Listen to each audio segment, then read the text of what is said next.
আমরা প্রত্যাশা করি। সো আমাদের সামনের যিনি কোচ হবেন সেই কোচকেও আমরা সেই সময়টা দিতে হবে, কারণ সময় না দিলে আমরা কিন্তু সেই কাঙ্ক্ষিত ফলাফল আমরা আসলে পাবো না। সো দ্যাট আমার মনে হয় যে আমাদের যে সীমাবদ্ধতা রয়েছে সব কিছু মিলে আমরা আলোচনা করছি। সো আশা করি যে আর দুই একটা দিন আপনাদের অপেক্ষা করতে হবে, আপনাদের সেই অপেক্ষা মানের যে পালা সেটাও আসলে শেষ হবে ইনশাল্লাহ। সো দ্যাট একটু অপেক্ষা করেন। আমরা দেখেন, আপনারা বিগত সময়ের স্পোর্টসের বাজেট সম্পর্কে আপনাদের সবারই ধারণা রয়েছে।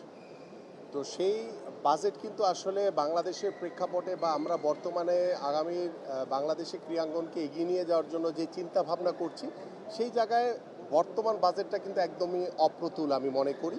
তো সেই জায়গা থেকে আমার কাছে মনে হয় যে আমরা আমাদের বর্তমান সরকার এবং আমাদের বর্তমানে যে পরিচালন যে ব্যয় রয়েছে সেটা অনেক একটি অংশ, বড় অংশ, এবং সেই পরবর্তী যে অংশটি রয়েছে সেখানেও দেখা যায় যে অবকাঠামো বা অন্যান্য যে সুযোগ সুবিধার জন্য এটা আসলে মানে শতভাগ মানে সাহায্য করবে বা শতভাগ সেটাকে মানে বাস্তবায়নের জন্য আসলে সেই রকম কোনো সুযোগ আমাদের আসলে নেই। বাট আমরা বর্তমানে চেষ্টা করছি যে মাননীয় প্রধানমন্ত্রীর সাথে ইতিমধ্যে কথা হয়েছে, আমাদের মাননীয় অর্থমন্ত্রীর সাথে কথা হয়েছে, এবং আমাদের সার্বিকভাবে আমরা আশা করছি যে আমাদের যে কর্ম পরিকল্পনাগুলো রয়েছে এবং সেই কর্ম পরিকল্পনাগুলো বাস্তবায়ন করতে গেলে আমাদের একটি বাজেটটিকে নতুনভাবে নিয়ে ভাবতে হবে।